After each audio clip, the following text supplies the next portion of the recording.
અમદાવાદના નિકોલ વિસ્તારમાં મકાન વેચાણના વ્યવહારમાં થયેલી આર્થિક છેતરપિંડીએ હવે લોહિયાળ વળાંક લીધો છે। 9 મહિના પહેલા પાડોશી રાકેશ મહેરિયાને મકાનના બાના પેટે આપેલા 50,000 પરત માંગવા દિનેશકુમાર રોહિત અને તેમના પત્ની સોનલબેનને ભારે પડ્યા હતા। પૈસા પાછા આપવાને બદલે રાકેશ સહિત પરિવારના 5 સભ્યોએ આ દંપતી પર જાહેરમાં હિંસક હુમલો કરી આતંક મચાવ્યો હતો। આ ઘટનામાં ચોંકાવનારું વળાંક ત્યારે આવ્યો જ્યારે હુમલાનો પુરાવો એકત્ર કરી રહેલા સોનલબેનના હાથમાંથી આરોપીની પત્નીએ મોબાઈલ ફોન ઝૂંટવી લઈ લૂંટ ચલાવી હતી। સોશિયલ મીડિયા પર વાયરલ થયેલા આ વિડીયોએ આરોપીઓની ક્રૂરતા અને બેખૌફ અંદાજની પોલ ખોલી નાખી છે।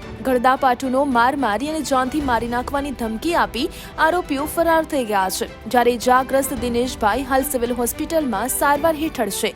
નિકોલ પોલીસે ગુનો નોંધી તપાસ તેજ કરી છે, જેમાં હવે લૂંટ અને પુરાવા નાશ કરવાની કલમો ઉમેરાય તેવી પૂરેપૂરી શક્યતાઓ છે।